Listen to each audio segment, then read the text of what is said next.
Very good afternoon to everyone. Am I audible, sir? Yes, yes.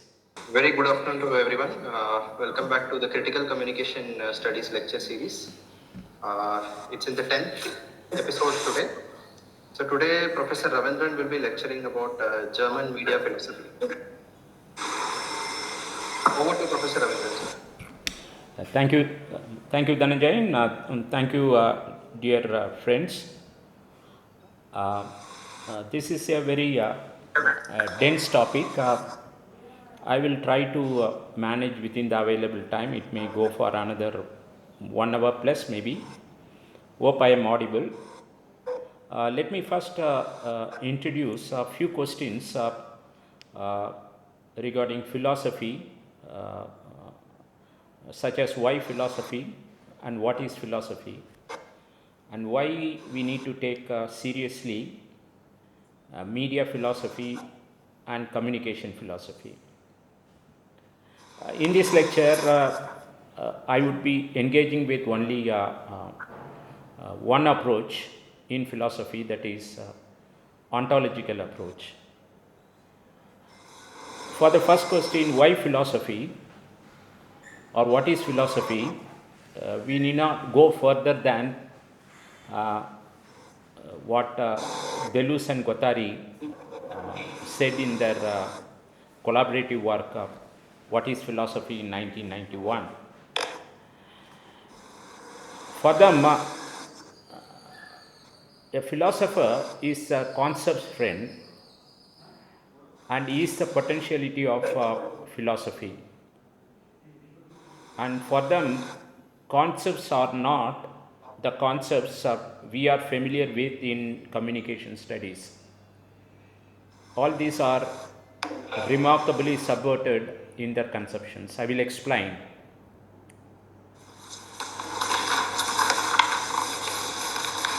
They said, I quote, the question what is philosophy can perhaps be posed only late in life. It is a question posed in a moment of quiet restlessness at midnight when there is no longer anything to ask. Having said that, they are contradicting this later when they say the four rules of what is philosophy. What are these four rules according to Deleuze and Guattari? According to them, philosophy is not contemplation. It is not what you do when you go to bed. According to them, philosophy is not reflection. It is not what you do when you enter the old age.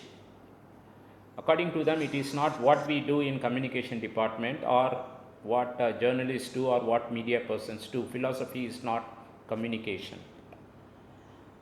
Philosophy for them is a creation of concepts. Creation of concepts here mean something radically different from what are created otherwise. So concepts are produced at the site of philosophy, according to Deleuze and Guattari. So philosophy here is something that goes beyond theoretical formulation or conceptual formulation. The philosophical concepts are very different from theoretical concepts. In this lecture, I will be focusing on one of the two dominant philosophical approaches, that is ontology. The other one is epistemology. If there is time, I will try to introduce you in the context of German media philosophy. This lecture is woven around the ontological suppositions of two German philosophers. One is Friedrich Hitler and another is Niklas Luhmann. Friedrich Hitler has a very problematic engagement with what we normally take for granted as media histories and media philosophies, and in particular, what we mean by media and what we mean by technological media. for him, the ontology of media, and whenever he refers to media, he has in mind technological media or optical media. Okay. In one of his remarkable works titled Towards an Ontology of Media in 2009, he disputes or he picks a quarrel with Aristotle about what Aristotle misses out when he engages with the ontology of form and matter. I quote Kittler, this neglect begins with Aristotle. What is this neglect? This neglect is about how Aristotle disregards everything other than form and matter. He deals only with things, their matter and form, according to Kittler, but not with relations between things in time and space. So, Aristotelian ontology of technical media, if we are going to have a preference for that usage, it doesn't engage with relations between things in time and space. It only deals with, in a simplistic way, matter and form. I quote again Kittler, the very concept of a physical medium is relegated to his theory of sensorial perception. Secondly, I quote, because the Greeks did not distinguish between articulated speech elements and articulated alphabetic letters, the very concept of writing as philosophy's own medium is missing from Aristotle onwards. So, to put it simply, Kittler says that the ontology of media should engage with not what exists physically as matter or form, but about their relations in time and space. The ontology of photographic image, which is the title of one of the famous works by André Bazin, for instance, is not about the physicality of photography, but about the relations of photographic images in time and space, for instance. Further, Kittler says, I quote, instead of still subjecting humans, beings and machines to the dichotomy of form and matter, we could learn to spell out, at least for the time being, this new trinity made up of commands, addresses and data. So, here is a prescription by Kittler that we need to go beyond Aristotle, and in present times we need to engage with this triad, commands, addresses and data. He further says, I quote, it would be an ontology of media under the twofold conditions of silicon solid state physics and von Neumann architecture, which are, as you may know, intricately interwoven. So, simply put, Kittler's ontology of media in our contemporary context of AI, mobile media and internet media are about this new trinity, commands, addresses and data.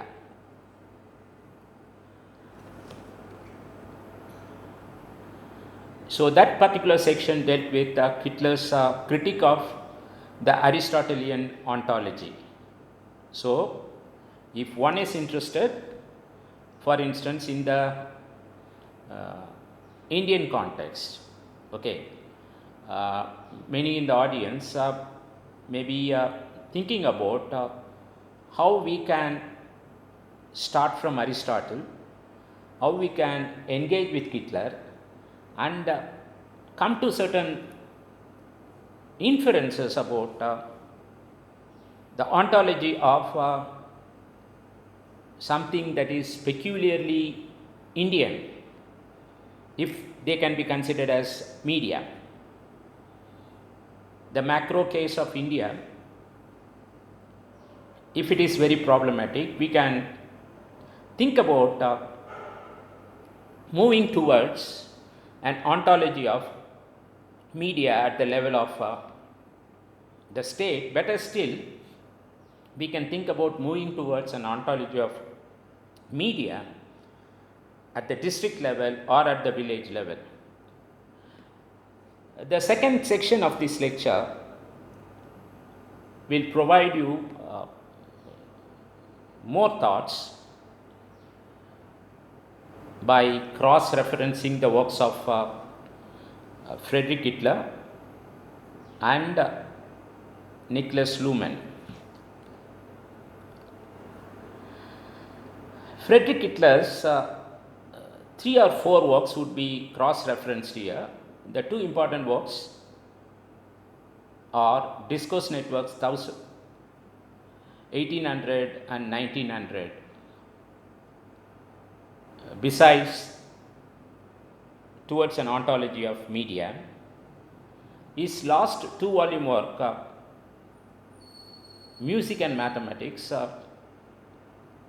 is very dense again, and there is no time to engage with this last work of Hitler. He planned a 8-volume work on music and mathematics, wherein he goes back again to Greek times. Now, in this lecture, I am having a preference for his 2 major works, Discourse Networks 1800 and 1900. And these are the most remarkable statements by Hitler in these works. The first is very important, that captures the spirit of the person. I quote, "Only that which can be switched can be switched off." So that is a partial statement. The statement can be made complete by adding "can be switched off." What it means indirectly is only that which can be switched on or switched off exists. So this is about the Heideggerian effect in Hitler's work.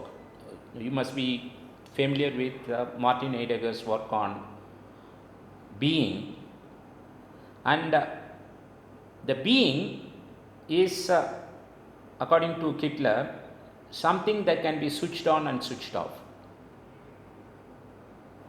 To provide a sad anecdote of this statement, when he was dying in the hospital in 2011, he was connected to various machines in the hospital, and he told the attendants, switch off all this.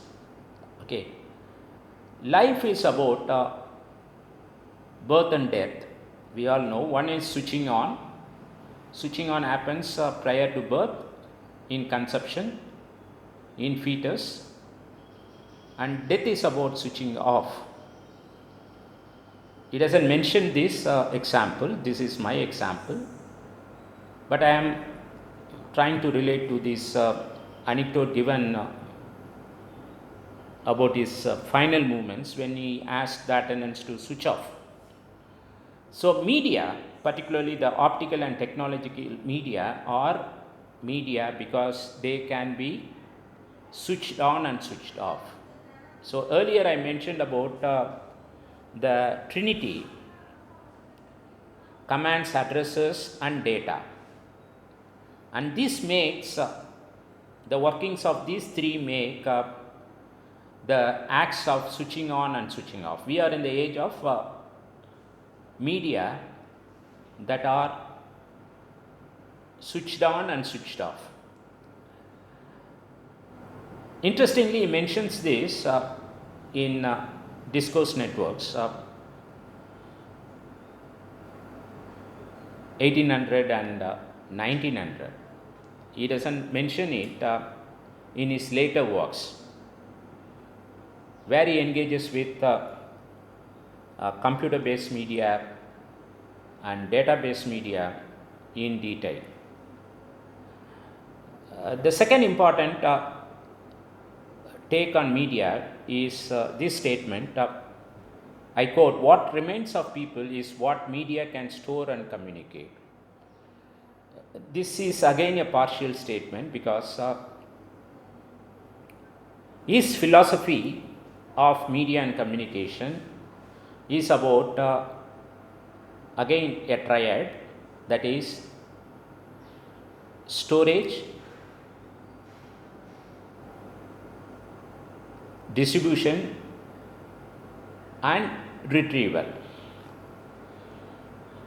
or creation, storage and distribution. This is how he defines a discourse network, and in our case we can leverage this to relate to communication networks. Okay. Communication networks is what enables us to create, store and retrieve something. Why he was not using the term communication, he was using the term discourse. Here comes the Foucauldian influence on Hitler, which we will take it up later. The other German philosopher who figures in this lecture is Niklas Luhmann, who gets us the social system theory, who also got us a great work titled The Reality of Mass Media, who also got us a work on communication.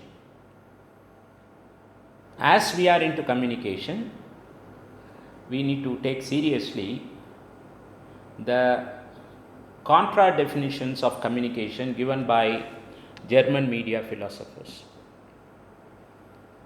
In the case of Luhmann, the contra definition goes like this: communication system is a closed one. Communication is not about interactions or sharing. Communication is about interpretation, and more importantly, communication is about self-regulation.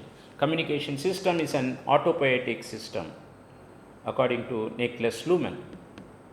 Quickly, what are the influences, what are the sources of inspiration for these philosophers? There are many other philosophers, but for constraints of time, I am focusing only on these two philosophers, Friedrich Hitler and Luhmann.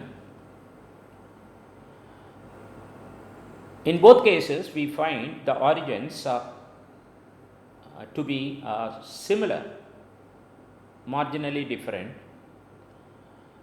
They were influenced by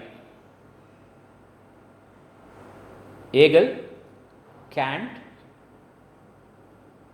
Frankfurt School's leading philosophers Adorno and Horkheimer. Interestingly, Hitler is deeply influenced by the mathematicians Shannon and Weaver, who get derided whenever I get critical of the North American approach. In my opinion, the bane of communication discipline begins with Shannon and Weaver, but Hitler sees them as guardian angels. Lacan, Foucault, Derrida and Gumbrecht. Gumbrecht again is a German philosopher. Gumbrecht recollects in this way about the genius of Hitler when Hitler was a very young man. Gumbrecht was organizing a conference in the then Yugoslavia, and Hitler and Luhmann were attending, and this was long ago, before the breakup of Yugoslavia. And Gumbrecht here recalls vividly about these brilliant men, particularly Hitler. So, origins, if you are taking a Foucauldian perspective or Deleuzian and Guattarian perspective, are not to be taken seriously. However, for the sake of understanding, let us keep these as origins or sources of inspiration. Then disjunctures. Who provided Hitler and Luhmann the points of disjunctures or thoughts to think loudly about the other side of the story? In the first instance, McLuhan provokes Hitler. Intellectual provocations make intellectuals possible, and everyday life provocations are pretty meaningless or useless. The thoughts of McLuhan, we are told, were stirred by Eraldini's works, were stirred by Walter Wong's works, and many others. Likewise, the thoughts of McLuhan also influenced the thoughts of Hitler, even though Hitler in many places gets into serious arguments with McLuhan. For instance, the 1964 work of McLuhan, Understanding Media, The Extensions of Man, is sought to be subverted by Hitler when he says something terrible against McLuhan. He pictures McLuhan as a very naive theorist.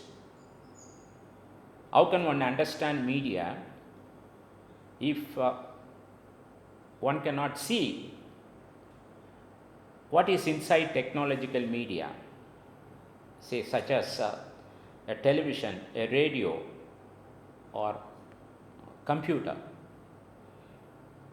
So what is inside cannot be seen, felt, perceived.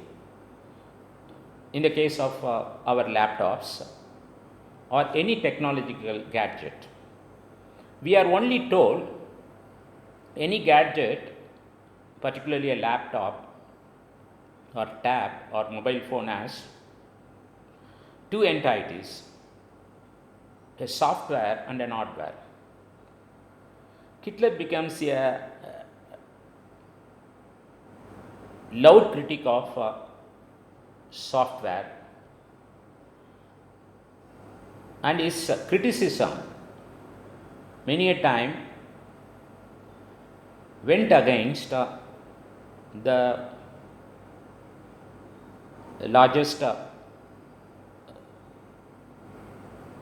OS provider in the world, Microsoft.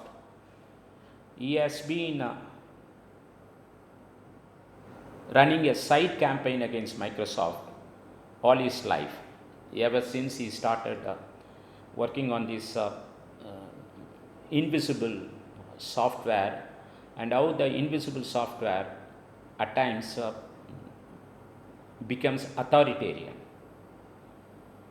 For instance, something like a BIOS in a OS is authoritarian. So any part of the software that denies us something is seen as authoritarian by Hitler. In the case of McLuhan, something like a spectacle becomes an extension of I. Something like a wheel becomes an extension of leg. In the case of Hitler, the reverse is true. And moreover, Hitler doesn't take seriously McLuhan's supposition that we must be linking media with our sensory perceptions. Hitler has been working throughout his life to erase human subjectivity, the anthropocentric notions of communication, philosophies and theories. An interesting and a long-running disjuncture is provided by Habermas, particularly the famous Habermas-Luhmann debates, which started during early 70s. You have another famous German media philosopher, Frank Hartmann, besides Luhmann.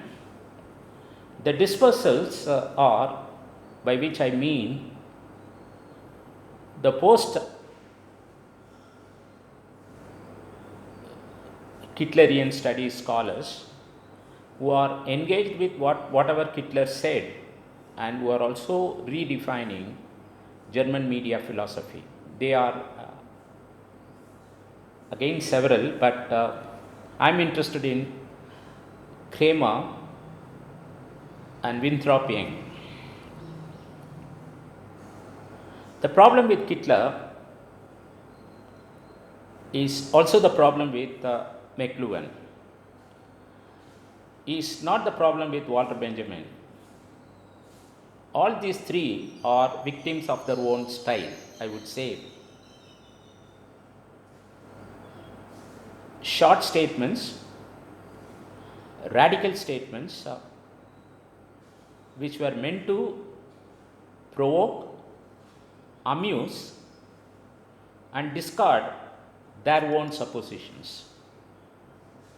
And one such supposition appears very early on in the book Gramophone, Film and Typewriter, which was published in its English version in 1999. I quote, "Media determine our situation." Now, if you are blindly following this statement's logic, you would end up equating Hitler as a technological determinist, as we have come to picture McLuhan as a technological determinist. It is not so. Hitler was not a technological determinist if you read him thoroughly. At the surface level, it appears as one. He appears as one. But if you engage with him thoroughly, you find certain arguments which are very deceptive, and these deceptive arguments land us in this view of Hitler as a technological determinist. And this was revealed by one fan of Hitler, Reinhold Martin, an architect, who was saying, in any profession, something determines our situation predominantly. For a teacher, what determines our situation? Is it the blackboard, or is it the smart board, or is it the timetable, or is it the dominant characteristic of the institution, university, or is it the intellectual profile of the teacher or the thought patterns of a particular teacher. Martin says, in his case, architecture, building something, building buildings, the dominant material that determines the lives of architects and construction work related people is steel. So if you are going to relate to Kittler's statement, media determine our situation in this way, you end up getting away from a stereotypical picture of Kittler as a technological determinist. And that also becomes easy if one gets a reasonably good philosophical profile of him. Who is he? Who was he? What was he? In my opinion, he was a neo-Hegelian. The dominant characteristic of the Hegelian prism is the spirit, the supreme, one that grows to an ultimate state of existence, both at the individual level, at the collective level. In the case of Kittler, if we are going to picture him as a neo-Hegelian, like Hegel, he is pushing higher and higher the status of technological media to the highest possible level, where erasure of the media happens, erasure of human beings who have come to use the media happens, according to Kittler himself. So he was very fond of recollecting what Foucault writes towards the end of The Order of Things, where he says that the image of the man etched on the beach sand will become a reality. Man will be erased. So in Kittler's case, he is inspired by what Foucault said. In Foucault's case, the reason he was alluding to this possibility of erasure of man, just as something that has been etched on the beach sand gets washed away by the tide, the reason he was mentioning is this, that the man as constructed by the symbolic structures, particularly language, particularly the natural sciences, all these will be erased in the times to come. Likewise, Kittler also says man will be erased with the rapid progression of technological media to their higher states of evolution. Kittler, as I told earlier, is inspired by Shannon and Weaver. And Shannon and Weaver, to us in communication studies, are one of the scholars who got us one of the models, the basic SMCR model. Kittler never mentions SMCR model or any model when he mentions his relationship with Shannon and Weaver. He is more attracted to how Shannon and Weaver divides their problems into stages, such as source, transmission, message, receiver, etc. I'm not sure why Hitler is fascinated with this very staid communication model, except for one reason. Hitler loved mathematics. That probably got him closer to the mathematical model of Shannon and Weaver. And more than Shannon and Weaver, Hitler loved the Foucauldian influences, particularly Foucault's writings on discourse and what makes possible discourses and what makes possible epistemes. So his first major book, Discourse Networks, is heavily indebted to Foucauldian approaches to discourse analysis, particularly whatever appears in the order of things. Equally, he was influenced by Lacan. The 3 stages of Lacan inspires him to compare these 3 stages with analog media such as gramophone, film and typewriter. In short,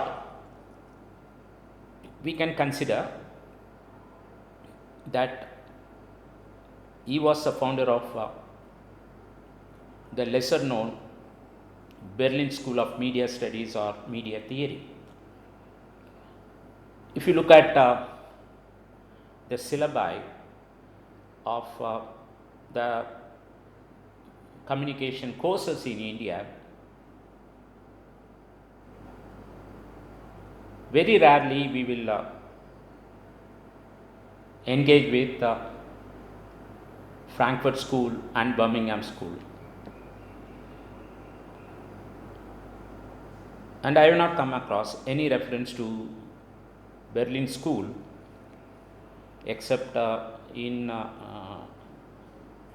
the critical communication course offered in CUTN, where the Berlin School is juxtaposed with Frankfurt School, Toronto School and Birmingham School. We are all products of our journeys, intellectual and otherwise, and journeys are about places where we study, where we work, where we retire, from where we move on to new places. Hitler had the advantage of very cerebral journeys as well as intellectual places. For instance, the German city of Freiburg, Basel, which I think is in Switzerland, Bochum and Hamburg.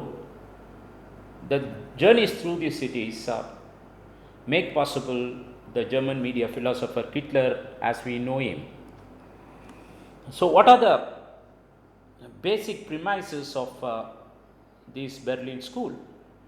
We all know that the basic premise of Birmingham School is culture, studying cultural text, reading cultural text and reading sites of resistance, reading subcultures and so on and so forth.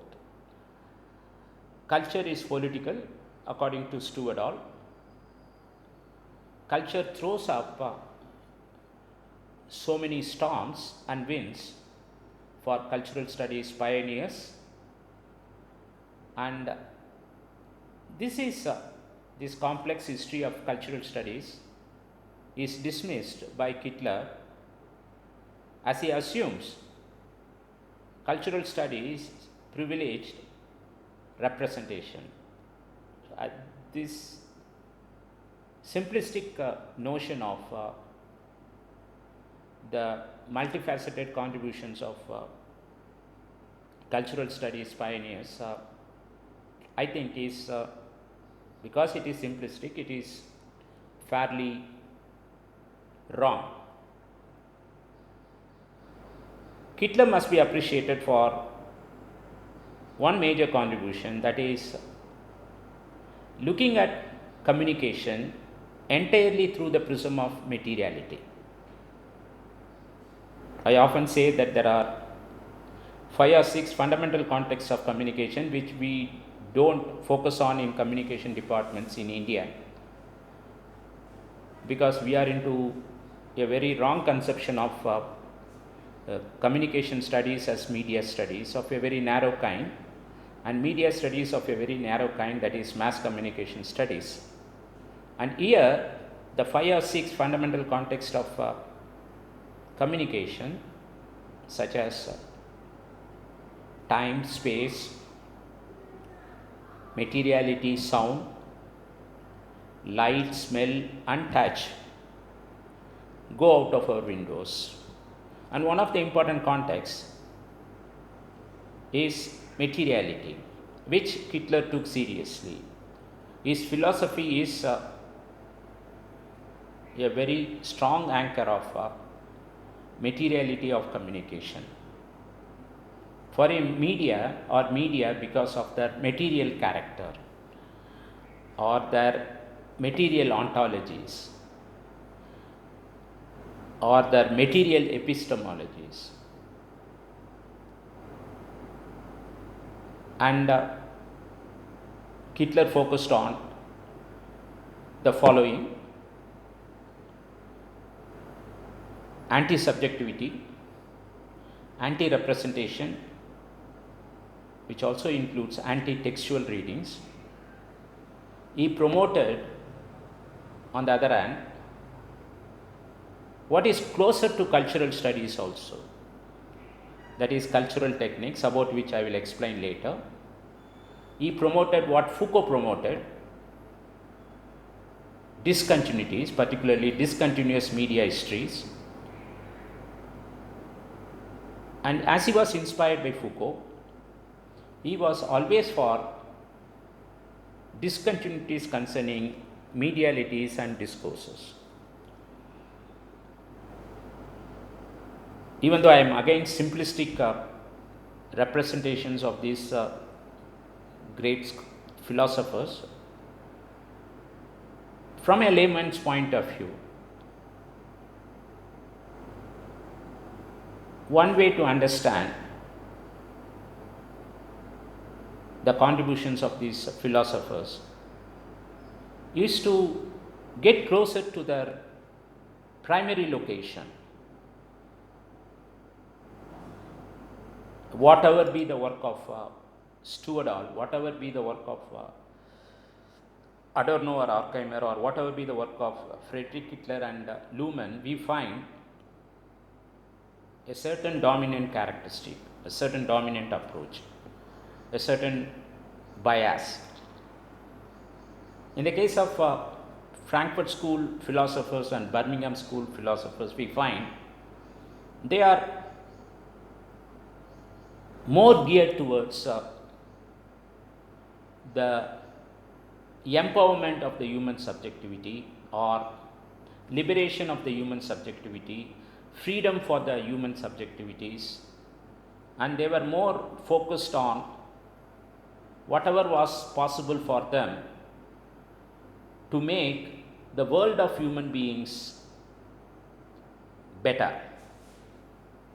They were not overtly into locating human beings within a technological media milieu.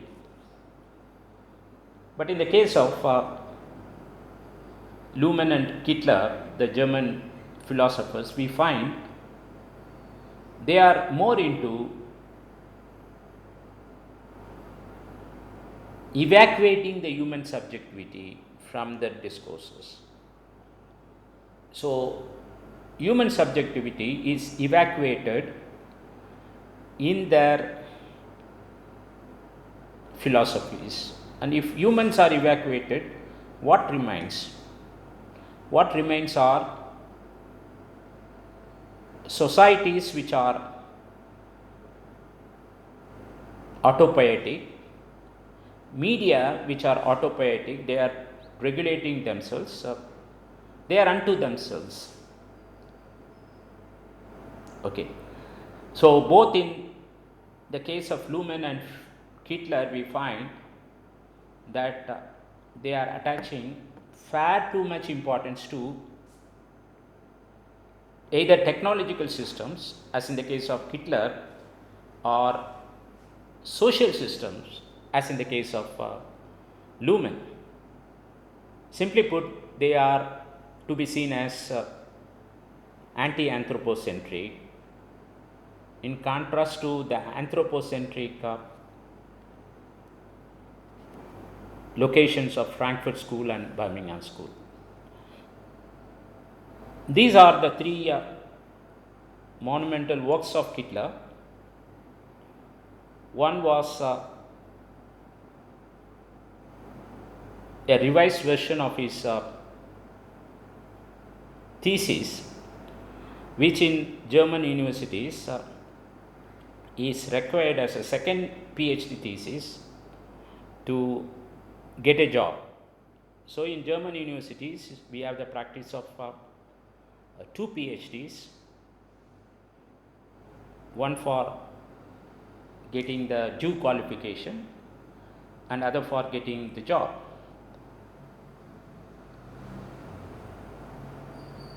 And unlike the Indian system of evaluation of PhD thesis, which varies across institutions. So we have, as you are aware, state universities, central universities, IITs and private universities. All these have their own norms of evaluation. Okay. We still have in many universities the system of sending the thesis to foreign examiner. In many cases, the list of examiners in the Indian system, it doesn't exceed 3 members. For his second PhD,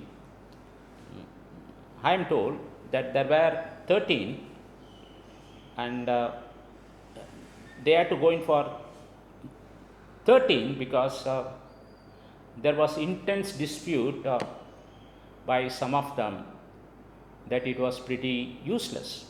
And what was pretty useless shakes up German media philosophy and media philosophy at the international level when it was published in 1990 in its English version.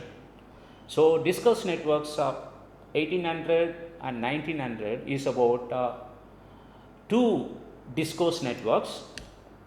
The classical discourse network that depended entirely on language based media, the written media, the written text, and the discourse network 1900 is about the post written media network. So he brings into focus a lot of cases within his cultural context, Germany, to drive home the point that there is a lot of differentiation of media in media histories. Okay, normally I am not for using the singular media history. So wherever I go, my first objective is to change the communication history course as communication histories. I don't agree with Kittler in one respect. I am not for projecting media networks as communication networks. Okay, so my idea may be old fashioned, but Kittler's idea is also old fashioned in one sense. If one is arguing with Aristotle, one has to argue with Hitler. Hitler was arguing with Aristotle that he doesn't get us a meaningful version of ontology of media. I can also argue with Hitler that Hitler doesn't get us a meaningful version of ontology of media. Okay, so that's a different take. So the second work is gramophone, film and typewriter. These are seen as analog media by Hitler. These are providing him great opportunity to apply whatever he imbibed from Lacan.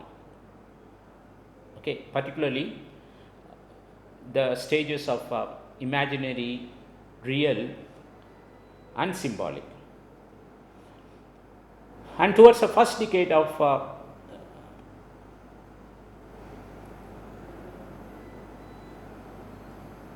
our century, Hitler was into eulogizing the optical media, the computer media, the network media. So that happens around 2009 and 2010. Thinking about Hitler, I drew a list of key concepts.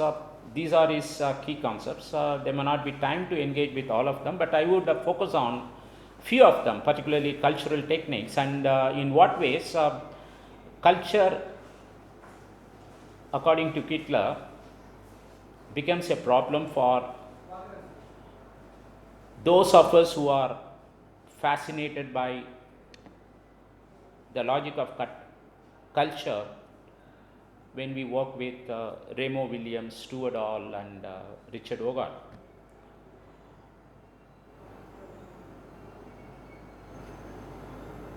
The second important concept of Hitler is time axis manipulation, and third one is whatever he says as how all this will end. How all this will end is very predictable if you are a Hitlerite. The end of something is the end of something else. So end of one media is the end of another media. So the end of media will be defined by the end of something else, which will be a non-media. I drew up a list of several concepts of Hitler. I find these concepts very fascinating, particularly his concept of cultural techniques, time axis manipulation, end of media history as very interesting. Culture, according to Hitler, is something that has to be associated with both technologies of everyday life and the absence of human beings in their media environments. This is very interesting. Second one is the reversibility of time because of what the technological media are making possible. So time before this technological media came could not be reversed. Now time is reversed in any number of formations. Third is inspired by Foucault, he talks about end of something. In many places he talks about end of man.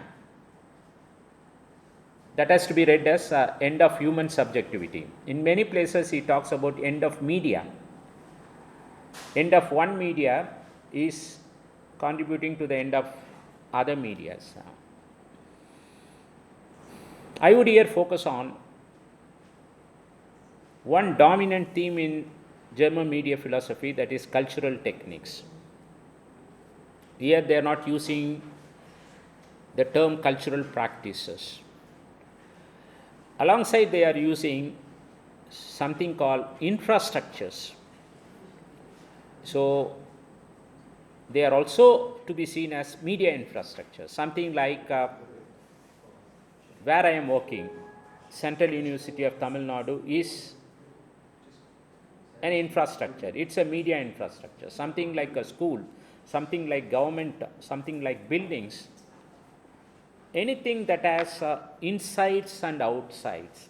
So these are to be seen as infrastructures. And in German media philosophy, the determinant of infrastructure is the characteristic of repetitions. In universities, we repeat examinations, we repeat lectures, we repeat classes, we repeat semesters. So, repetitions define infrastructures such as universities, schools, government, media organizations, buildings. In a large building or in a large campus, there are repetitions. These repetitions are meant to make us secure in terms of what is to be inside, what is to be outside. Okay. A campus is a space, a building is a place. Both the campus and the buildings are about repetitions in terms of how this outside is managed by the inside and how the inside is managed by the outside. Okay. So it is not only repetition, but basically in the case of cultural techniques, what the German media philosophers argue is what allows certain things inside, what are rejected from outside. More importantly, as I said, cultural techniques are about repeating many things many times. A farmer plows multiple times. Okay. A farmer, when he gets religious or when he gets philosophical about the soil, he also uses a plow to make certain marks on the land. He also divides his farmland into the sacred and the not so sacred. So boundaries are set up. Boundaries are set up in such ways that they enable the farmer to repeat certain acts. In our houses, we have toilets. Toilets cannot be toilets if they cannot repeat the acts of flushing. All of us are used to driving car or some vehicle and they have engines, they repeat certain movements. At the largest macro level, universal level, we have the climate systems which repeat rains, summers and winters. In German media philosophy, cultural techniques refer to what makes possible the distinctions between the outside and inside. So we have to take seriously the doors, windows, the walls and many other things as unconventional examples. The conventional examples are symbolic systems such as reading, writing, mathematics, music and imagery. These are the conventional examples given by the Berlin scholars. I am not sure how long I can go, maybe for another 15 minutes. I will try to introduce more of German media philosophy in terms of the major works. We will wind up shortly with Hitler after this. Hitler compares, I said, Lacanian stages with gramophone, film and typewriter. For Hitler, the gramophone provides some context to relate Lacanian real, because gramophone captures what cannot be captured by the consciousness. Real is in the Lacanian sense, something that cannot be symbolized. Okay, consciousness cannot be symbolized. And gramophone intervenes here by recording the auditory reality, okay, which is impossible for human perceptions and consciousness to record. The imaginary stage where the child seeks to get a whole identity is compared with what film provides. Film provides these images of fantasy and images that are otherwise non-existent in reality. The symbolic, of course, is tied with typewriter. The typewriter is about language. Typewriter is about a symbolic environment, and that is associated with language.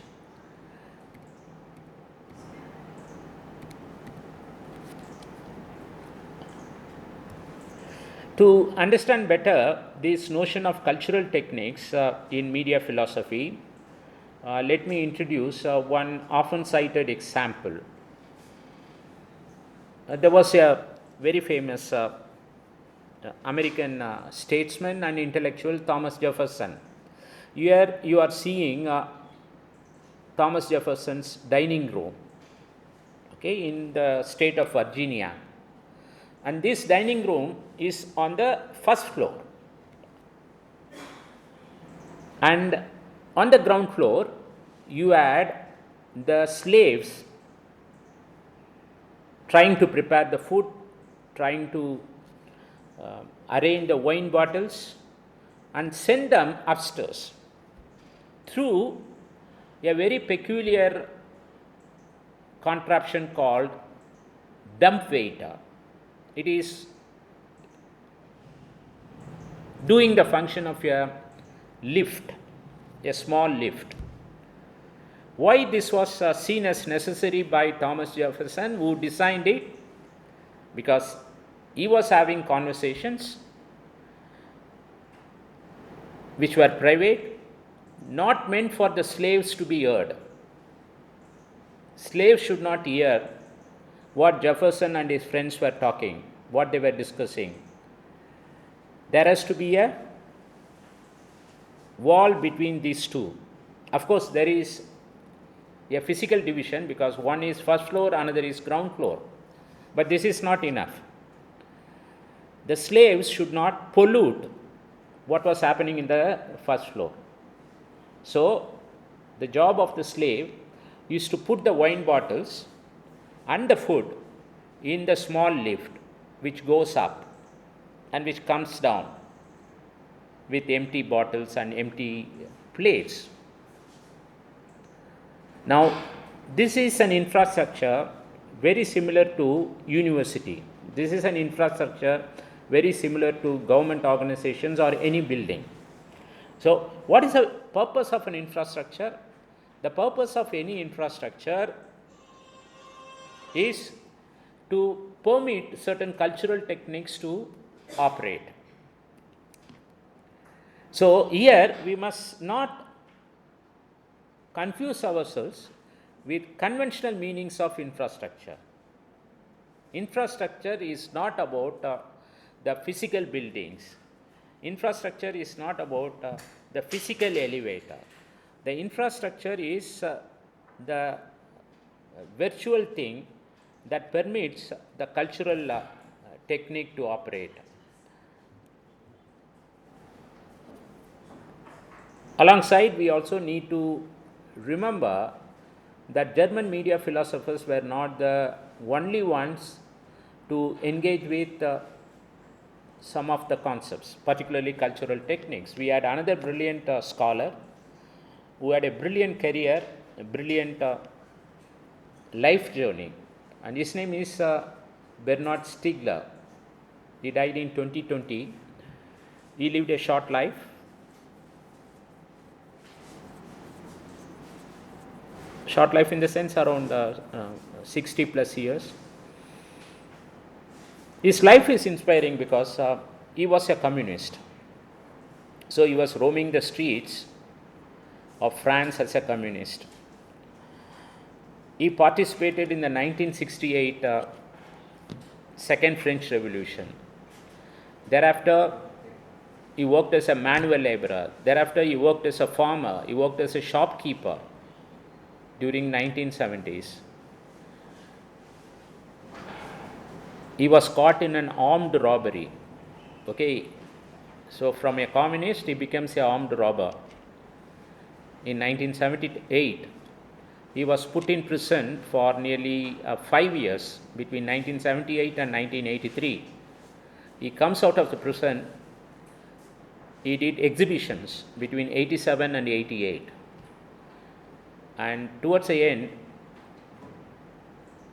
he starts his own alternative philosophy school in 2010. And what is his major contribution? His major contribution is in the form of a book titled Techniques and Time. It is a 3-volume book series. And for the first time, he makes clear certain confusion about techniques, that is TECHNIQUES, and techniques, that is TECHNICS, and technology. For Stickler, techniques is a condition of culture and memory. It is not about the technology, it is about how we experience the tools. What are the tools which shape human experience? So, here again, we can redefine our notion of cultural techniques. Finally, the last section here deals with another German media philosopher, Niklas Luhmann, who lived between 1927 and 1998. While Hitler was a neo-Hegelian, Luhmann was a neo-Kantian, non-normative critic, like Hitler. Like Hitler, he was also a radical critic. So, what we must appreciate in German media philosophy is their contra logic of whatever we have come to accept in communication studies or in many disciplines of social sciences and humanities, where we have located human beings at the center of everything. Okay. In last few years, we are seeing in many international conferences works on anthropocentric views of our contemporary life. Okay, so we blame it on anthropocentrism. Many things. Okay, climate change is bad because of what humans have done to Earth. Okay, so we have come to blame many things on the central location of human being for the last several centuries. And these two philosophers are completely disregarding the role and functions and position of human beings. So to them, human beings are at the end of their erasure. Okay, as Foucault said, human beings are in a state where they are no different from images drawn by a child on the beach sand. The tide will wash them away. So Luhmann is famous for his systems theory and also his work on mass media. Now in journalism classes, we are introduced to journalism in terms of news value parameters. Okay, and these are reconceptualized by Luhmann as news selectors. So we have at most 3 or 5 news value parameters. Okay, proximity, topicality, so on and so forth. But in the case of Luhmann, he has something like 10 news selectors. What is more interesting in his work on reality of mass media is his distinction between or his subversion of what is communication and information. Now in communication classes, if we are taking a process-centric view of communication, we say communication is a process and information is what goes into the process. But what Luhmann says is information is of two kinds. Communication is not communication. Okay, that is woven around information. Communication, again, in communication classes is about sharing, conveying, all those things. For Luhmann, communication is not about sharing, conveying, or dissemination. Communication for him is about interpretation. For Luhmann, communication is what is known to be known. So his fundamental parameter is what is known to be known is information. What is not known to be known is non-information. So there are two kinds of information related categories. One is information, that is what is known to be known, and what is not known to be known. If a media organization for certain reasons is not putting out certain information out, according to its policy, it is not known to be known. As I am giving this lecture, we no longer have the distinction in India. Once upon a time, when I was a journalism student, we were introduced to journalism. We were introduced to two categories of newspapers. Okay, party newspapers and non-party newspapers. Okay, Luhmann talks about information and non-information. During 80s, when I studied MA Journalism and Communication, I was told by the teachers that there are party newspapers and non-party general newspapers. The non-party general newspapers are owned by independent families, of course, with certain affiliations to businesses and politicians. After 40 years, I can say confidently that there are only party newspapers in India. There are no non-party newspapers. Every newspaper or every media in India is having a political affiliation. Once upon a time, it was a business affiliation. So that's why I often refer to death of journalism in India. Okay, death of journalism in different countries is different. Death of journalism in India or in Tamil Nadu, where I am working, is something completely different. It cannot be generalized. Death of journalism as a topic cannot be generalized. So there are very many local examples at the village level, at the town level, at the district level, at the state level. So I find death of journalism in my state, Tamil Nadu, because over the past 20-30 years, we have lost the distinction between party newspapers and non-party newspapers. Journalism always valued this distinction between what is to be known and what is not to be known. I am not interested in knowing through my party newspaper something else. As a party worker, I am interested in knowing only about my party. If I was reading a general newspaper 30-40 years back, I was interested not in party matters. I was interested in non-party matters.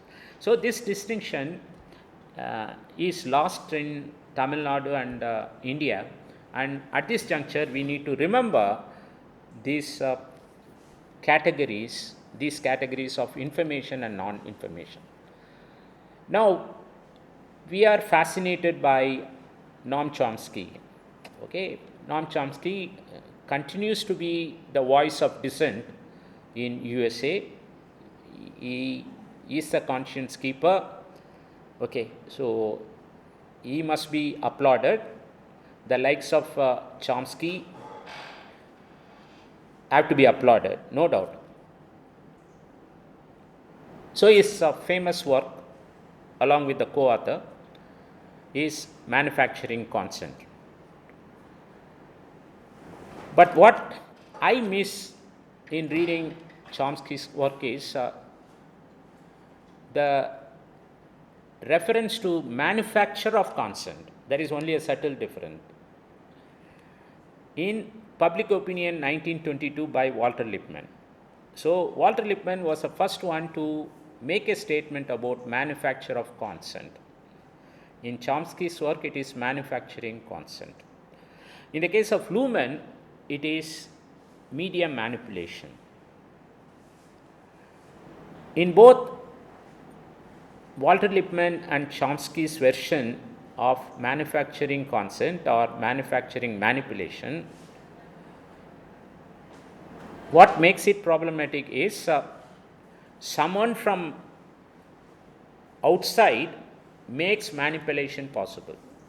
Someone from outside makes manufacturing consent possible. Say a politician, a big business house, they are making possible this manipulation. But interestingly, Luhmann says we should not blame the outsiders.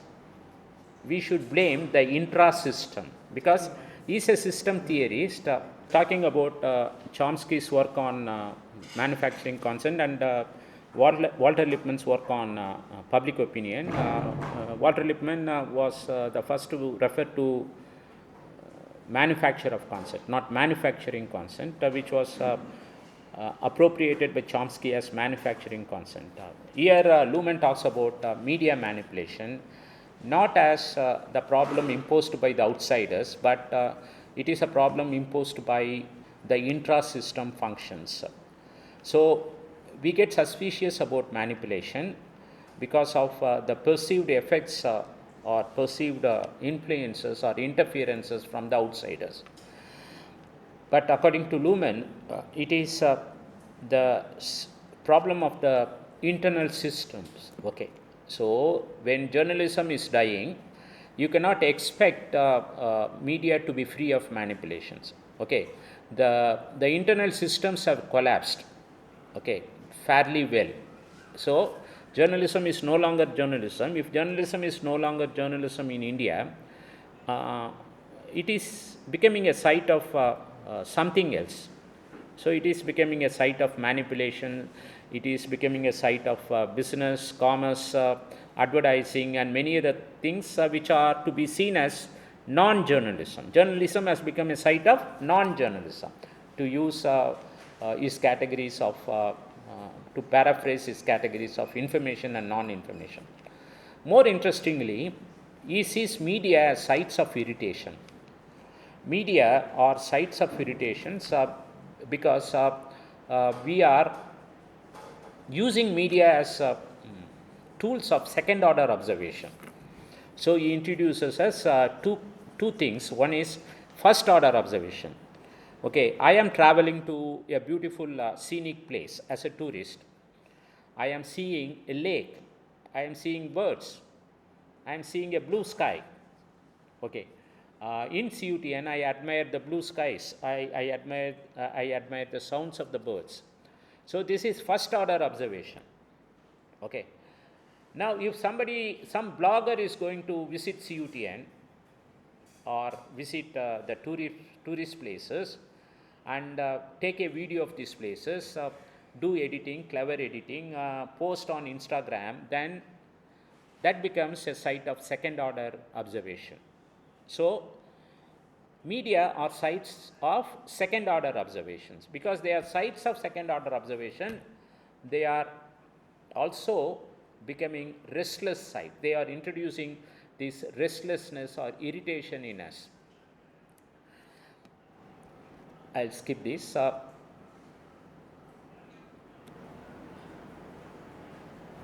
So he links these two with the notion of modernity.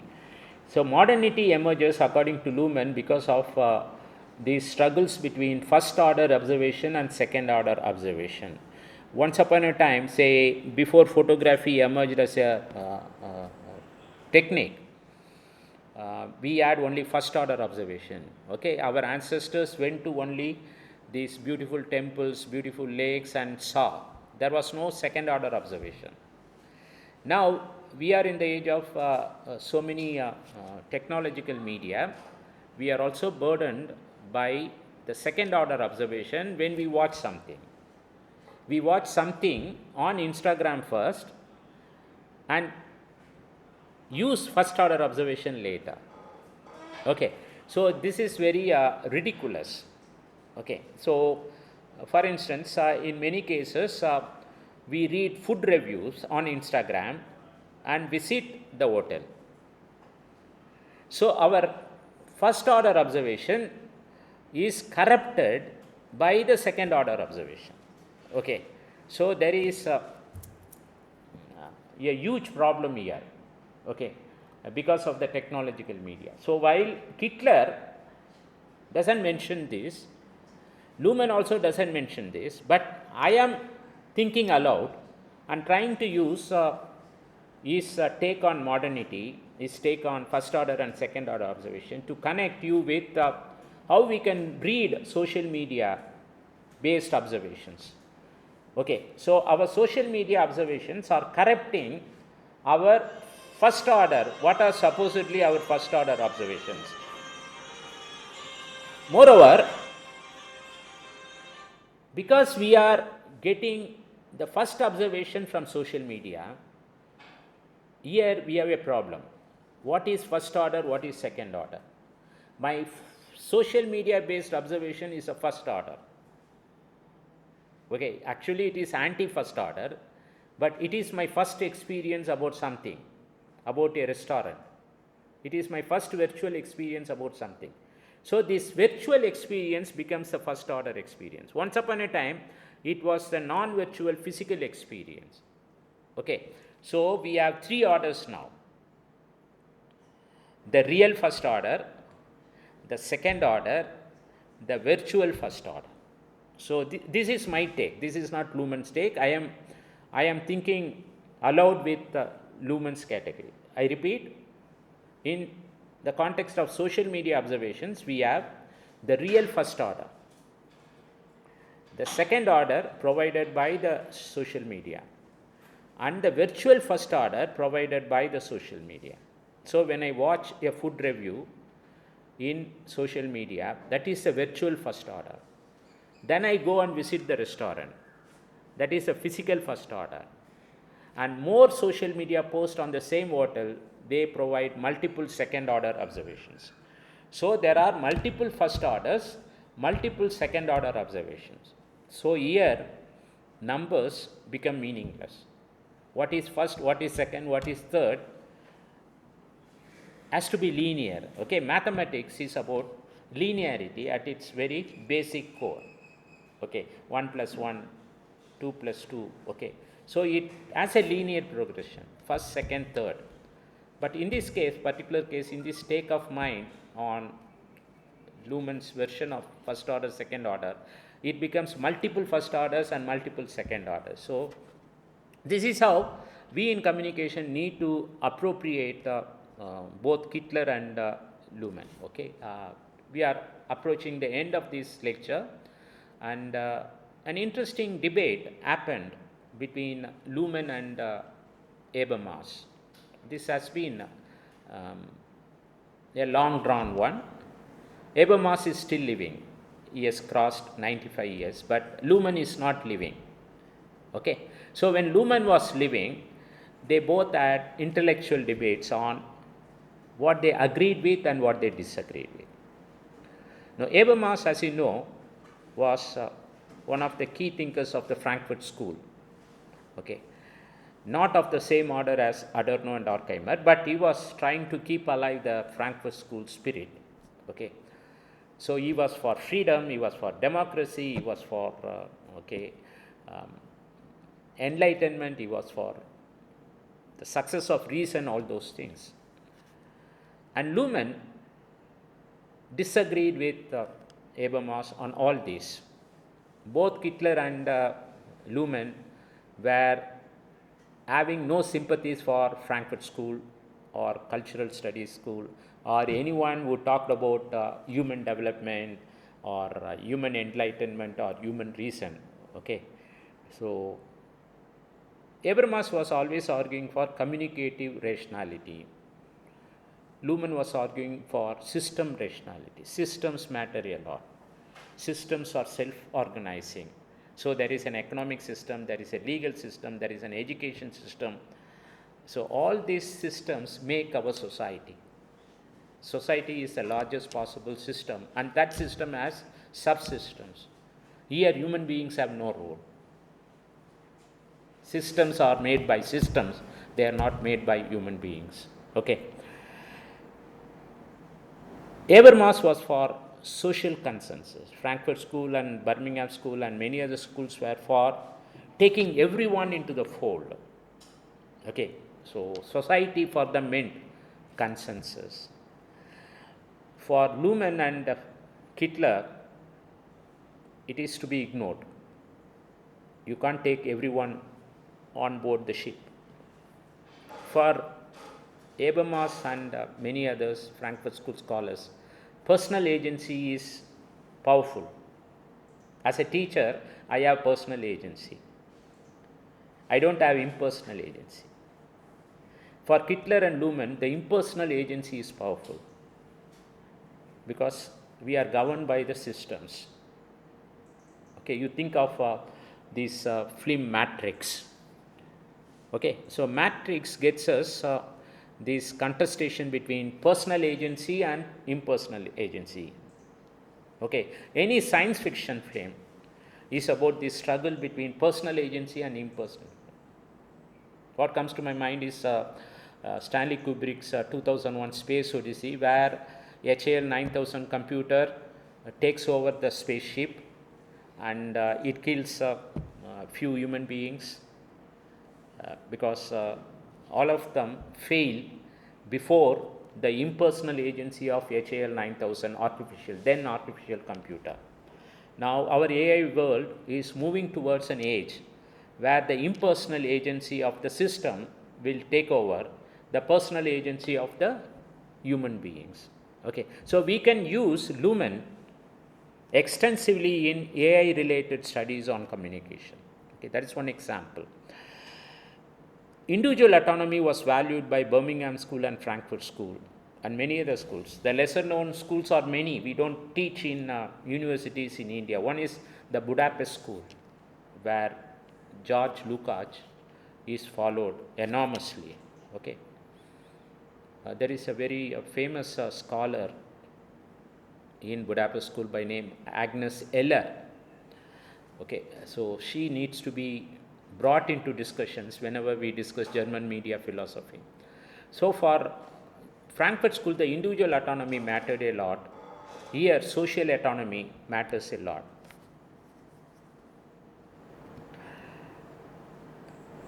And Luhmann's concept is autopoiesis, where he looks at the communication in a completely different angle. For him, communication is not an open system. For many of us in communication department, communication is about openness, opening out, sharing, all those things. Radically, he says communication is a closed system. I quote, that creates the components out of which it arises through communication itself. So communication is a closed system according to Luhmann because there is nothing outside communication. There is only what is inside communication. There is nothing outside communication. So what drives communication is what is inside communication. It is not this camera, it is not the laptop, it is not something else that is outside. So what drives my lecture is autopoietic. So it is a self-regulated one. Okay. So communication is closed system. Communication, as I said earlier, is interactive. It is not about sharing or something else. Now we have almost reached the end of the lecture, wherein I have my own critique of German media philosophy. Whenever you read a particular kind of philosophy, you like Kittler, as Kittler critiqued Aristotle, as Luhmann critiqued Habermas, as Habermas critiqued Luhmann, okay, as Walter Benjamin critiqued Adorno, as Adorno critiqued Walter Benjamin. Okay, we need to critique to learn more about a particular philosophy. Philosophy is to be seen as a friend of the philosopher. To paraphrase Deleuze and Guattari, concepts of the philosophical kind, not concepts of the theoretical kind. There are two kinds of concepts, in my opinion. In academia, we are outside philosophy departments. We are more used to theoretical concepts. But in philosophy, we are not worried about theoretical concepts.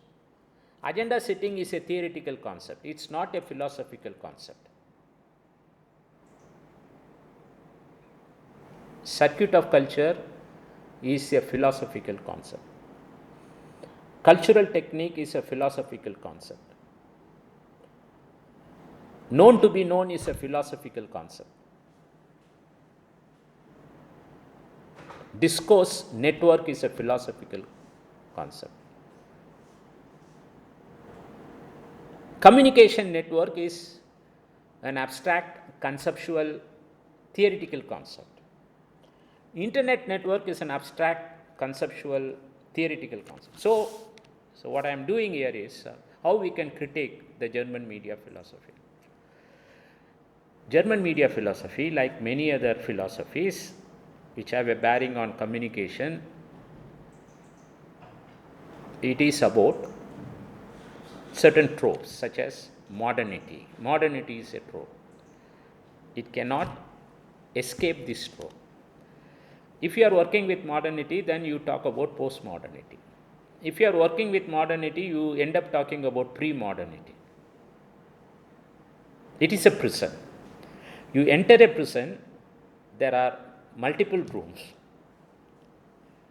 To get out of the rooms, you have to get out of the prison. Okay.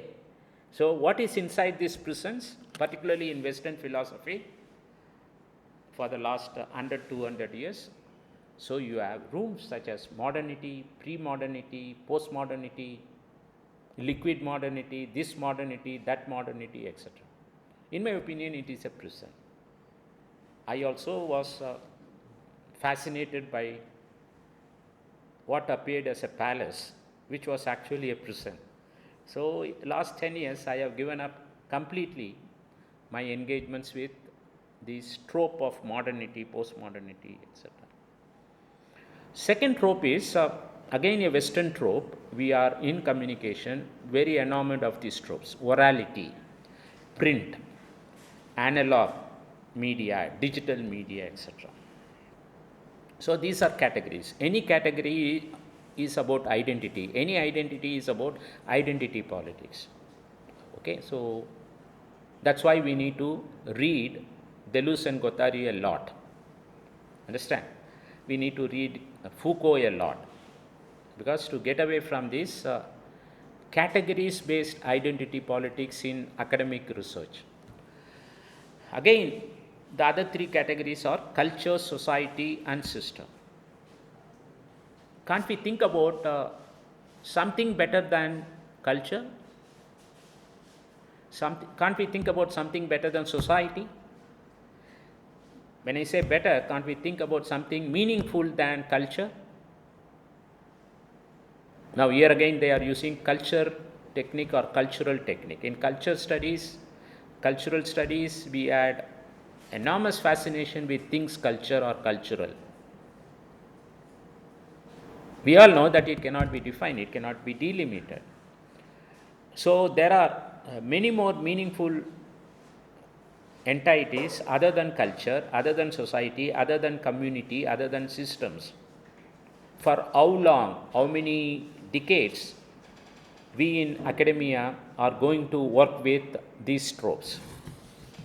Then in Western philosophy, they can't do without Hegel, Kant, Marx, Lacan. Okay. So for them, the ancestor worship is very important. When we do ancestor worship, we are ridiculed in India. Okay. So if I am, trying to read Kaniyan Pungundanar differently, so colleagues would think, why this guy is talking about Sangam literature again and again? What is there in Sangam philosophy?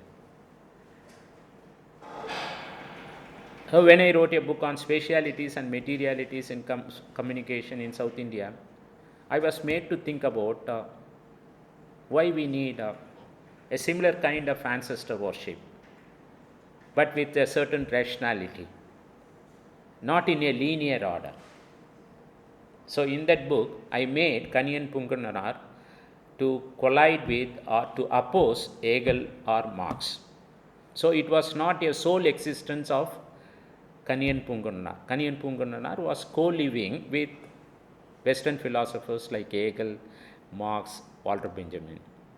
Understand? But in the West, because they still continue to be supremacist,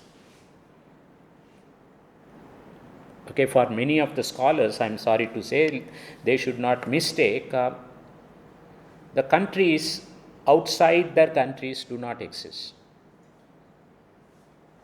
Not in terms of geography, they know such countries exist. An Indologist in Japan or Germany or USA would not know Tamil Nadu exists, or within Tamil Nadu, Tiruvarur exists. For them, South India exists, India exists. Understand? Just as for us, Germany exists. Saxony doesn't exist. Humboldt doesn't exist. So we have all fallen victims to certain kind of racism, that is geographical racism, made possible by geographical and cultural distance. Okay, it is not our fault. In the age of very heightened air travel, a majority of the people in the world do not who exists where. Okay, so these are familiar tropes. Again, in communication, we are enamored of the implications of the First and Second World War, and Hitler was the one who profited enormously by this fascination with wars and technologies, war histories and media history. For Hitler, media histories are about war histories since American Civil War. So he says with reason, with examples, that American Civil War got us some technologies. Okay, Remington, who manufactured the typewriters, a famous manufacturer of typewriters, were once upon a time during American Civil War gun manufacturers. The gun manufacturer becomes typewriter manufacturer.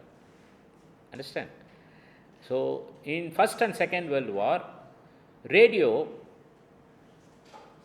got installed in tanks, particularly in Second World War. Hitler installs radio receivers in tanks. So Hitler says famously in one place, the use of technology happened during war. The abuse of technology got us entertainment. So our present entertainment media have their origins since American Civil War, First World War, Second World War. So these are some of the other commentators on Hitler and Luhmann. Hitler and Luhmann are also seen as post-humanist because they were anti-anthropocentric. I don't believe in this prefix post, so nothing can be post, but those philosophers who always picture end of something, they always locate themselves firstly with the end of human being. Not human being in the physical sense, the human subjectivity. For them, the human subjectivity becomes a threat. For Hitler and Luhmann, many German philosophers, the human subjectivity is the problem. What could be the reason? Because Hitler had a tremendous personal agency, in my opinion. German media philosophy is going in this way because of a certain distress on the personal agency of villains like Hitler and what Germany went through both during the First World War, Second World War, and also before that when Germany and Japan were having this expansionist policy.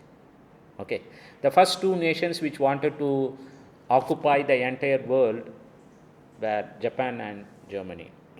So in both the countries, you find philosophies not getting into the stage of takeoffs, or getting into the stage of takeoff in a very problematic way, in a confused way. Okay, so my reasoning,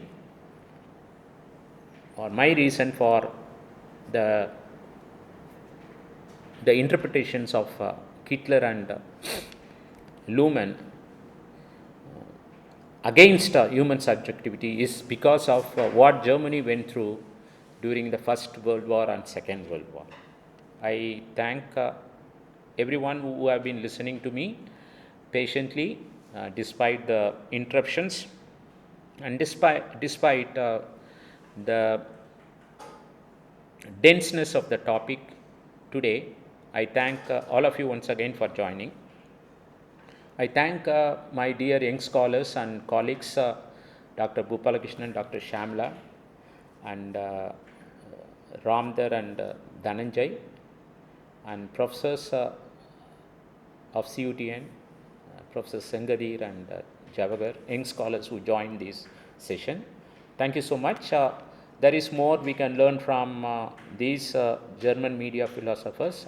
Philosophy is the need of the hour in communication studies at a time when we are misreading media, particularly in India. Thank you so much. There is a lot more we can do with philosophy to make communication studies intellectually stimulating. Thank you once again.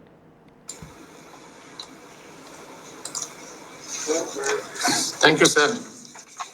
It's always refreshing to listen to you.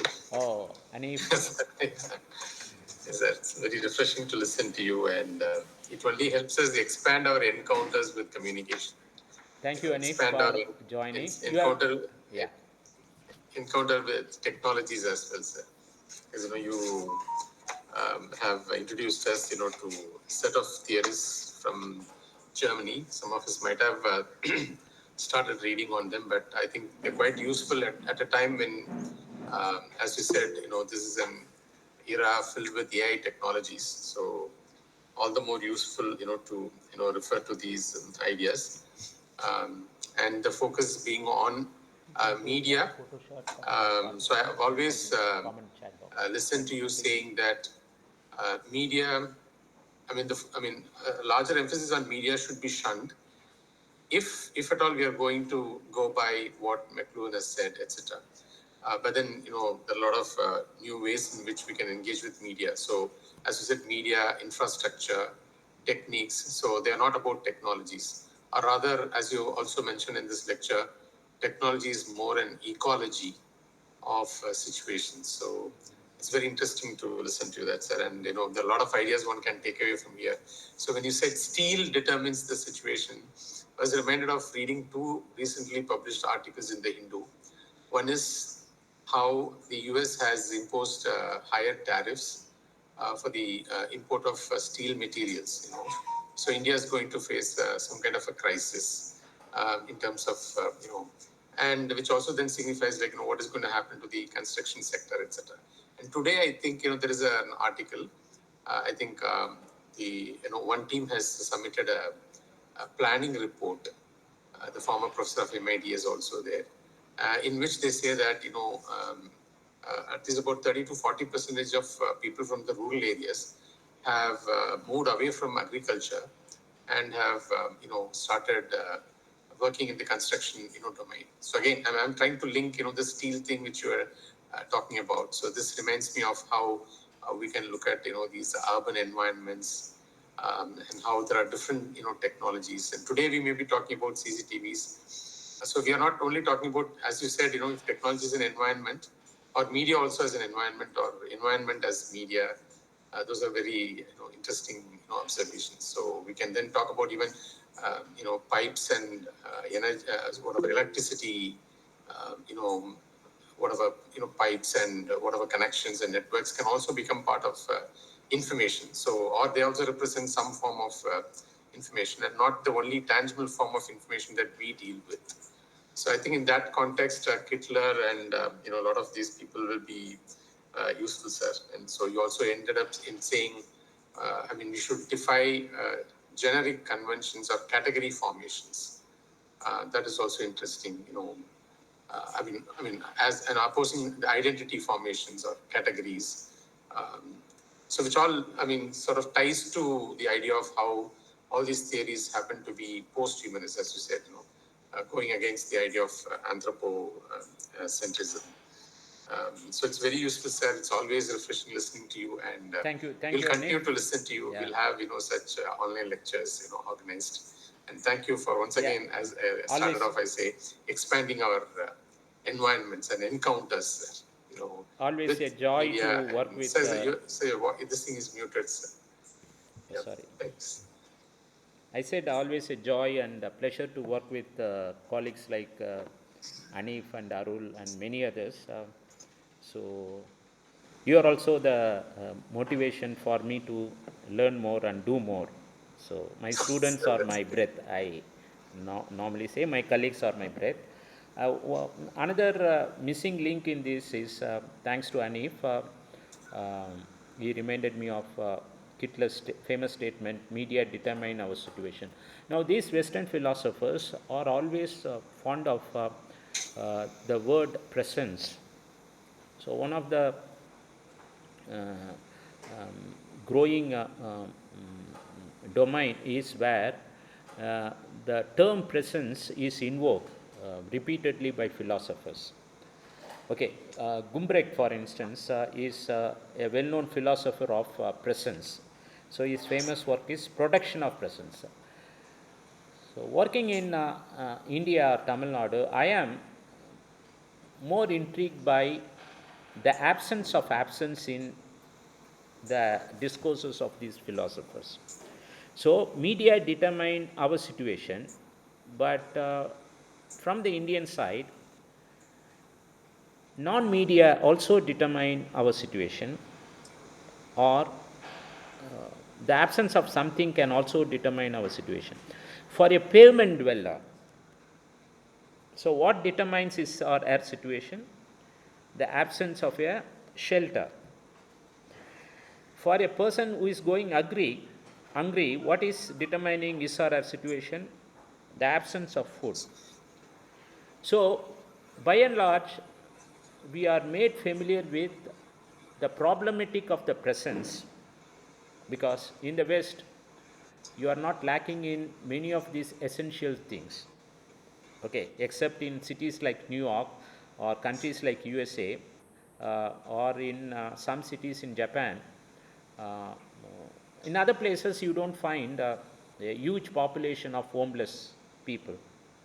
Okay, but in countries like India, you have a huge homeless population, or a population which is derogatively referred as slum people. Okay, so here we should be doing studies on production of absence, how the system produces absence of something or lack of something.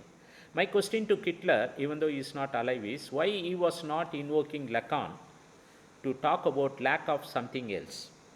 Okay, Lacan also can be invoked creatively in the Indian context to deal with lack of both physical and psychological kinds. So, absence is a huge problem in countries like India, countries of Africa, countries of Latin America, where philosophers need to engage with the philosophy of absence, not the philosophy of presence. Okay, so we should say no to the philosophy of presence. Understand? We should say yes to the philosophy of absence. Thank you, Anif. Yes, thank you, sir. For Thank you. provoking my thoughts. If Yes, there are sir. more Thank you. questions, Yes. I would be delighted to answer. And also, audience here.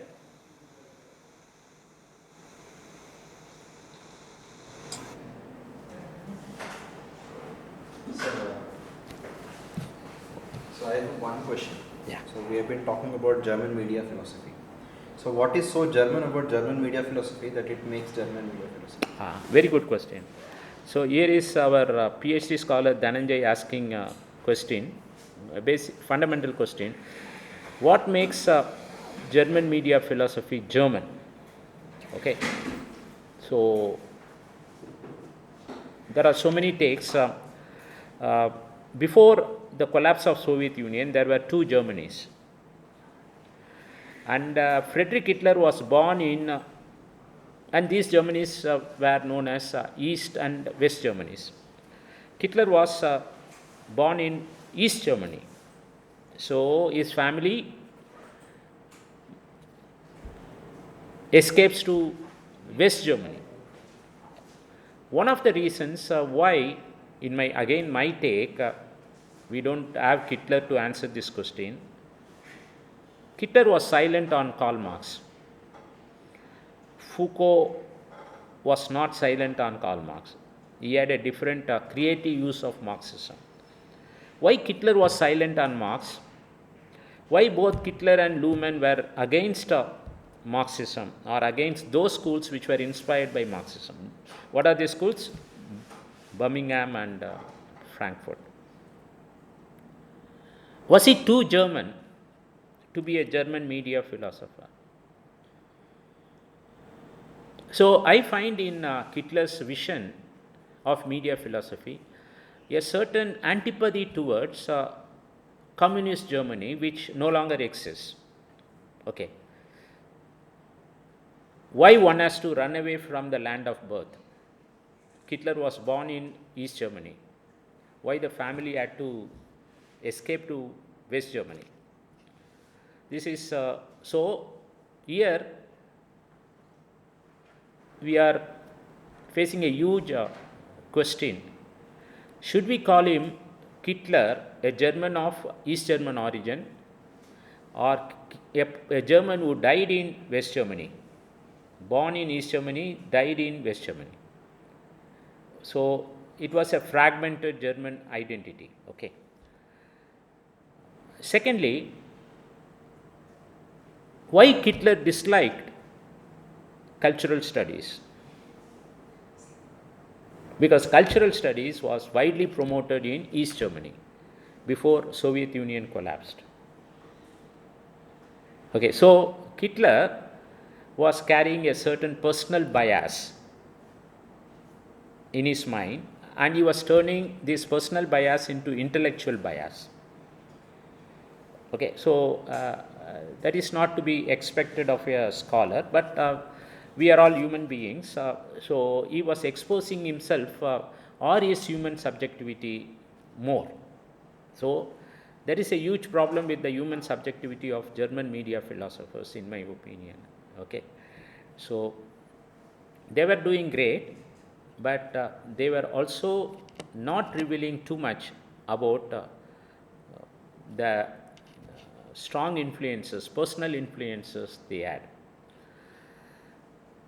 Now, last 300, 400 years, the borders of Germany, like many other countries, were being constantly redrawn. Okay, all these geographical entities took a few hundred years to become what they are now. So if you consider the earlier maps of Italy, France, okay, Britain, okay, over a period of 1,000 years, we would be confused. Okay, Germans conquered Britain 1,000 years ago. Understand? So there must be very strong influences of Germanic blood or Germanic influences in the present day Great Britain.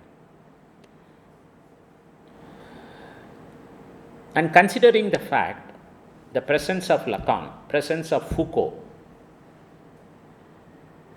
how German is German media philosophy? That is my other critique of German media philosophy. So you remove Foucault, you remove Lacan, okay,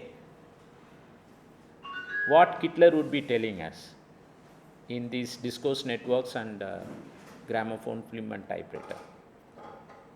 Of course, there is a very native scholarship that belongs to Hitler only, the individual, not because he was a German. If Hitler was born in France, he would have done the same thing, I would agree. But the influences that came from France make some critics to say that you remove the French influence, you don't see a Hitler in the original version. So, just as we have this question, how Indian we are, how Tamil we are, there is always a certain space wherein we are evacuated from that space. We are only partial entities of some whole. So the particular again is very important. That's why I bring Adorno again and again. So German media philosophy as a whole is problematic, but as a particular is very attractive. The whole is problematic, German media philosophy. The particular, the Hitler's media philosophy is attractive. Luhmann's media philosophy is attractive. Good, thanks for the question, Dhananjay. Javagar? கேட்கலாங்க Dhananjay Please speak. Okay. இந்த audience Okay. Audience. கேட்கலாம் Can I speak? Okay. இந்த Indian கான்டெக்ஸ்டுள்ள நம்ம வர்றபோது Indian இந்திய சூழலுக்குள்ளே நம்ம வர்றபோது ஊடகமோ இல்லை வெவ்வேறு விதமான பன்மைத்துவ ஊடகங்கள் எல்லா துறையிலுமே இப்போ நமக்கு ஆப்சன்ஸ் ஆஃப் த ஃபிலாசபின்னு ஒன்று இருக்குல்ல, தத்துவங்களினுடைய இன்மையை உருவாக்குதல், நான் எக்ஸிஸ்டன்ஸு, இப்படி இதை வந்து க்ரியேட் பண்ணுறது ரொம்ப தீவிரமாக போயிட்டுருக்கு இன்க்ளூடிங் மீடியா கம்யூனிகேஷன் தியரி உட்பட எல்லாத்துலேயுமே இருக்குது. பட் இந்த context of the western German context philosophy பேஸ்டில் இங்கே நம்ம பார்க்குற போது இந்த பாசிபிலிட்டிஸஸ் எப்படி நம்ம அதை புரிஞ்சுக்கிறது, அண்டர்ஸ்டாண்ட் பண்ணுறது இல்லை அதாவது இப்போ end of the journalism, end of the human அப்படின்னு சொல்கிற போது இந்தியன் கான்டெக்ஸ்டாக தமிழ் கான்டெக்ஸ்டில் வர்றது, அல்லது birth of the human or ஜேர்னலிசம்ங்கிறதுக்கான பாசிபிலிட்டிஸ் எந்த அளவுக்கு இருக்குது அப்படின்னு நான் யோசிக்கிறேன். Thank you doctor Jawahar from Tamil department CUTN raised a question. So in the context of absences, how we can engage with philosophy in the Tamil Nadu context or Indian context through philosophy. As I mentioned already, there is a strong need for a different kind of philosophy. Philosophy here always meant religious philosophy, okay, but it was not the case. That is our misreading of Indian philosophy, okay. So after Bhakti movement, one version of philosophy became mainstream, and if you read the 2-volume work by Radhakrishnan, besides Buddhism and Jainism, there is no reference to any major philosophies of South India. So Radhakrishnan's work focuses mainly on religious philosophies, okay. And even in footnote, the word sir audio கேக்கலங்க sir, mic mute la இருக்குங்க sir. So I will repeat again, that was a question by Dr. Javagar, Department of Tamil CUTN. So he was interested in the question how to correct the situation in the context of India and Tamil Nadu, considering the fact that we are not engaging with the philosophy of absence of something. I told him that I already mentioned about this problem. In the West, philosophers are more into studying the implications of something present, presence of something, presence of media, presence of technologies, presence of computers, presence of internet, presence of war machines, all those things. But here we are crowded by absences, and for a long time in India we have never engaged with either presence or absence, okay. So it is not only the absence of absence but also the absence of presence, okay. I mentioned about this famous philosopher of German origin, Gumbrecht, whose very famous work is Production of Presence. I would be more interested in doing a book on production of absence in the philosophical sense in Tamil Nadu or India or in Thiruvarur. So let us avoid the macro entities like state, nation, world, etc. Let us be attracted to the micro entities like our street, our village, our neighborhood, our district. So the production of absence in Thiruvarur from a philosophical perspective can do wonders. Okay. The dominant trope in Western philosophy is, as I mentioned, in contemporary times, modernity, postmodernity, and all those things. And vacating these dominant domains is a need of the hour to engage with what I call as protection of absence. How in Thiruvarur, protection of absence in agriculture happens. The absence of cattle. We no longer see cattle in delta. So what is the meaning of this absence? You have greenery all around, but this greenery is deceptive. This greenery is made possible by fertilizers, harvesters, tractors. The greenery was once upon a time made possible by animals, their relationship with human beings.